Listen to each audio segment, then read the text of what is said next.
right, up this week, A Quiet Place. Now, before we get into it, because sure enough, I was sure there was going to be some controversy surrounding this film, and of course, because we have to ruin all the things it is now, it's offended people. Before we get into that, right away, the rating, we both give this a mugs up. Mugs up. 2 mugs up, sure. A Quiet Place. Wholeheartedly. Absolutely. We both enjoyed it. I'll get into what I liked about it, what I didn't. Basically, I will say this, there could be some spoilers here. We're going to try and avoid it, but we can't make any promises. No. Because the second we do issue a spoiler, it's going to be just lighten up the comments section. But if you haven't seen it by now, No, well, there are plenty of people who haven't seen it, but I don't know. I don't know if it gets to China or not. I have no idea. Probably not. I have no idea. But you can leave your comment. What did you think of the film? If you liked it, if you didn't, and are you aware of the controversy surrounding it? Let's bring it up. Sven Computer, the controversy now. People not necessarily thrilled with what they see as a pro-gun message, pro-life message, the regressive politics. They hate of all film. the things. This is just, and I knew it was coming because as soon as I walked out of the film and we talked about this, all of these criticisms, by the way, from the left and these blogs, and here's the thing, Krasinski's he's a liberal, and so is his wife, Emily Blunt. So you know they'll probably be on an apology. I think she said some things about not like in America before. I think she's been pretty open about it. So you don't want to flip-flop on whether you don't like stars and you don't like their art or their performances based on their politics. The point is, this is not something that they expected. I don't think they set out to make a movie like this. That being said, if you're looking for it, all of those criticisms would be valid. Yeah. And we were talking about this. The film, let's cycle through them. It absolutely, for people who've criticized it for being too pro-gun, it is. It could be seen as very pro-gun. Namely because how else do you kill giant monster creatures with superhuman hearing? If the film were anti-gun, it would be a pretty short movie. So when you watch this film, I was watching it with my producer Johnny Boy. I said, "Yeah, this film does seem pretty pro-gun. It absolutely does. If you're watching it, you can. There's no other way to take it." Jared, you can come. We can roll those clips there afterwards. But what did you see this when you watched the film? I did. I was really aware, like the whole way through. I'm like, there's so many angles they could have taken to get out of it too. Yeah, like the pro-life message. I'm like, they didn't have to have a baby. That's another one too. It was absolutely pro-life. Spoiler alert. Emily Blunt is pregnant, and so this is a major spoiler alert. 3, 2, got it? Okay, good. She opts to give birth while there's one of these, in this sort of, I guess it's the climax of the film. Yeah. Giving birth with this monster thing in the house, having to stay quiet, going through the pain of protecting her kin, and actually they build a box for the baby to live in, and they give it a whole oxygen tank so that the baby, if it cries, it won't be heard, and these people won't be killed. Kind of reminiscent of sort of babies who would cry in the Holocaust. You've heard those stories. Yep. The very first scene in the film was at a pharmacy. They could have taken a litany of poison.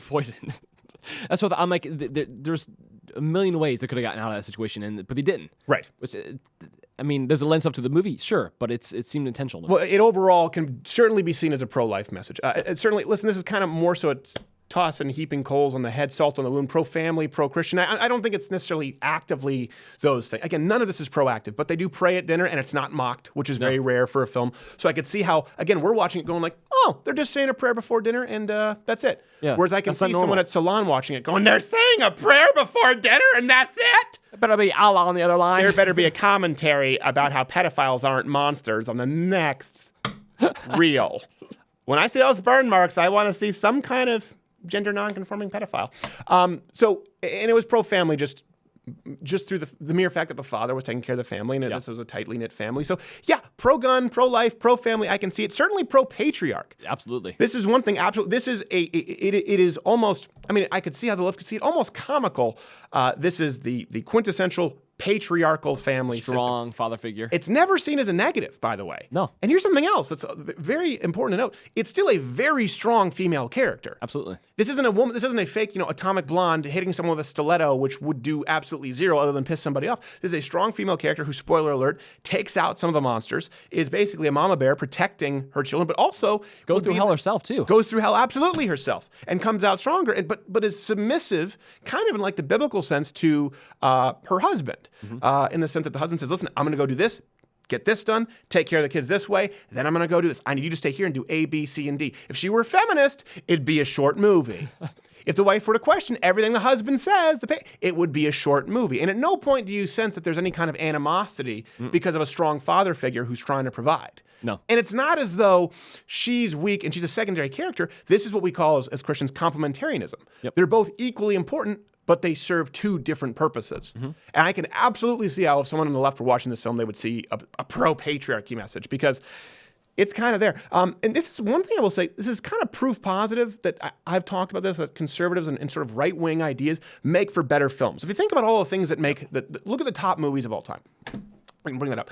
Conflict, good and evil, justice, personal responsibility, overcoming adversity. These are themes that we've always talked about on the right that we believe in. And these are themes that people really resonate with if you look at a lot of the films that have done really well when Hollywood can't fully understand it. This is why there's now a disconnect between the awards films and the films that people go and see. Now, there is popcorn crap as well. Absolutely. And I would not say this is a lot of it. I would not say this is popcorn crap. No. This is a good film. But that's, I think, why there's an increasing disconnect between the entertainment industry and people in the United States. Yeah, I think you're absolutely right.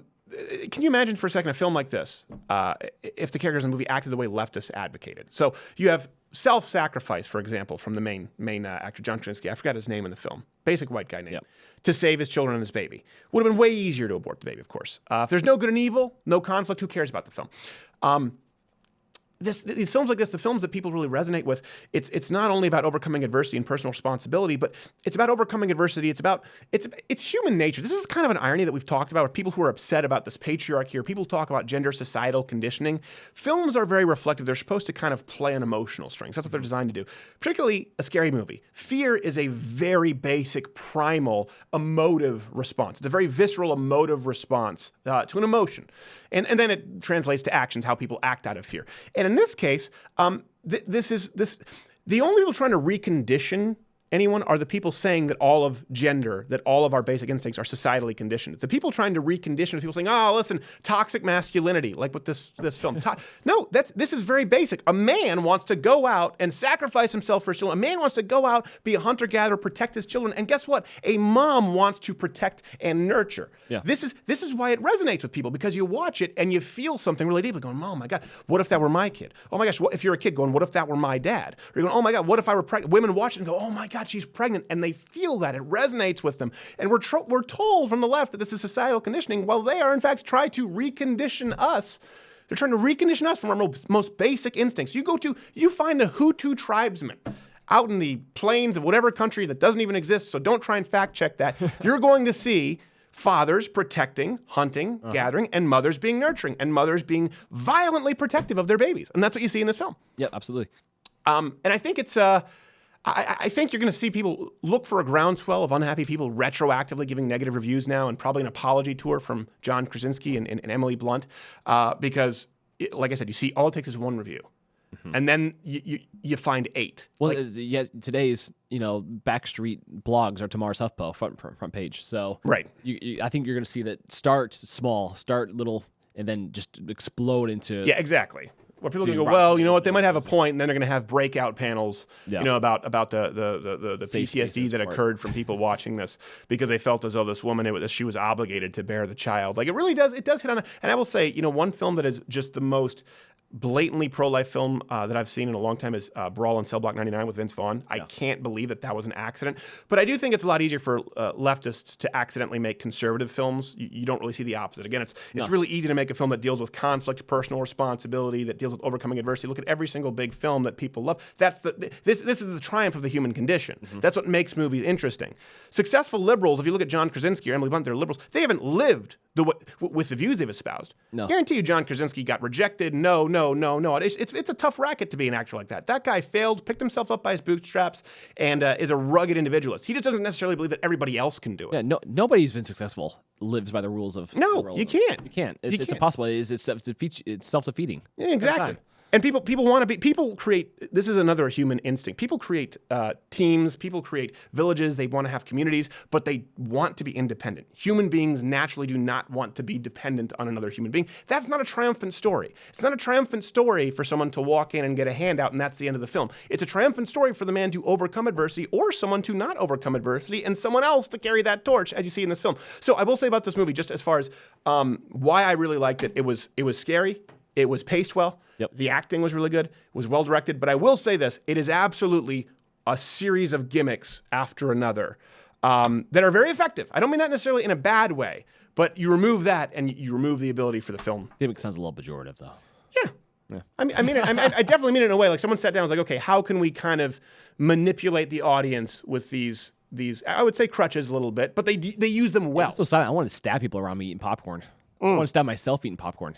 Yeah, I can So imagine. quiet. Yeah. What did you? So, what? Any thoughts? You just beyond yes or no? Yeah, that's pretty much where I'm at. Okay. I made it in the clouds. Thanks. Drugs. I appreciate your contribution there, Not Gay Jared. No, I do think that absolutely, it's a film worth seeing.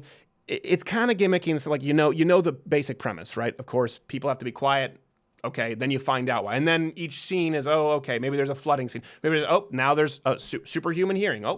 Maybe this person doesn't have any hearing, and so it is a use of gimmicks for scares. But I will tell you, what makes you really appreciate a film like this is when you watch it and then you go watch a terrible scary movie. Oh, yeah. You go and watch a scary movie that doesn't work at all. You realize just how hard it is to do. So 2 mugs up for A Quiet Place. Hey, did you enjoy this video?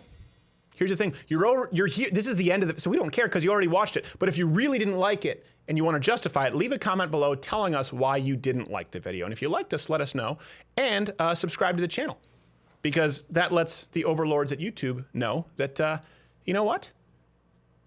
You're all right.